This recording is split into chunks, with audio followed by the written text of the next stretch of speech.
भारतीय संविधान का अनुच्छेद 30 अल्पसंख्यक शिक्षा संस्थानों की स्थापना और प्रशासन का अधिकार एक व्यावहारिक उदाहरण। भारतीय संविधान का अनुच्छेद 30 अल्पसंख्यकों को अपनी पसंद के शिक्षा संस्थानों की स्थापना और प्रशासन का अधिकार देता है। यह अनुच्छेद भारत के धर्मनिरपेक्ष ढांचे का एक महत्वपूर्ण हिस्सा है और यह सुनिश्चित करता है कि अल्पसंख्यक समुदाय अपनी संस्कृति और शिक्षा को सुरक्षित रख सकें। अनुच्छेद 30 के मुख्य प्रावधान। अनुच्छेद 30 एक सभी अल्पसंख्यकों को, चाहे वे धर्म पर आधारित हों या भाषा पर, अपनी पसंद के शिक्षा संस्थानों की स्थापना और प्रशासन का अधिकार होगा।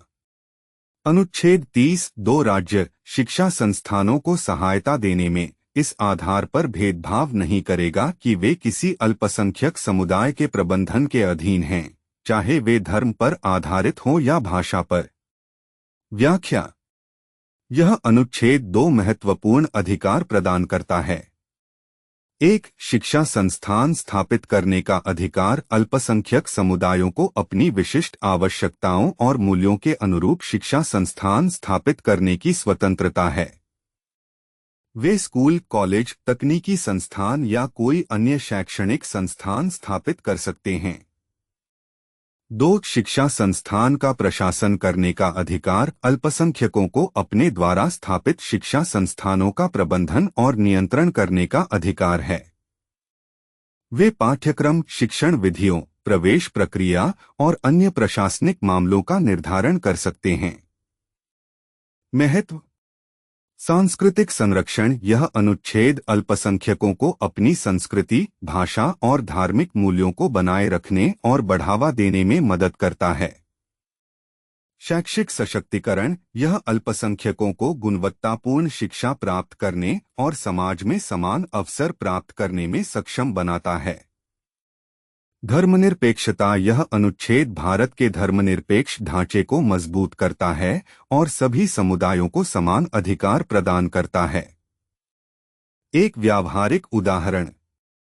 मान लीजिए एक मुस्लिम समुदाय अपने बच्चों को इस्लामी शिक्षा प्रदान करने के लिए एक मदरसा, इस्लामिक स्कूल स्थापित करना चाहता है।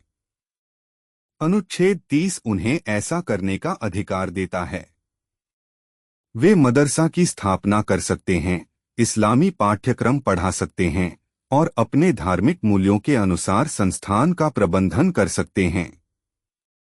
सरकार इस आधार पर उन्हें सहायता देने से इनकार नहीं कर सकती कि यह एक अल्पसंख्यक समुदाय द्वारा प्रबंधित संस्थान है।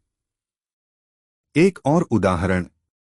एक ईसाई समुदाय अपने बच्चों को ईसाई धर्म और पश्चिमी संस्कृति के बारे में शिक्षित करने के लिए एक स्कूल स्थापित करना चाहता है। अनुच्छेद 30 उन्हें ऐसा करने की अनुमति देता है। वे स्कूल का पाठ्यक्रम निर्धारित कर सकते हैं, शिक्षकों को नियुक्त कर सकते हैं और अपने धार्मिक विश्वासों के अनुसार स्कूल का प्रबंधन कर सकते हैं। सरकार को वित्तीय सहायता देते समय इस स्कूल के साथ किसी भी प्रकार का भेदभाव नहीं करना चाहिए क्योंकि यह एक अल्पसंख्यक समुदाय द्वारा चलाया जा रहा है। निष्कर्ष।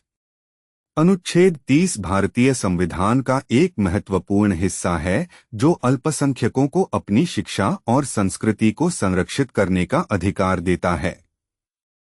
यह भारत के धर्मनिरपेक्ष मूल्यों को बनाए रखने और सभी नागरिकों के लिए समान अवसर सुनिश्चित करने में महत्वपूर्ण भूमिका निभाता है। ध्यान दें, यह केवल एक सरल व्याख्या है। अनुच्छेद 30 की कानूनी व्याख्या जटिल है और विभिन्न अदालती फैसलों द्वारा इसे आकार दिया गया है।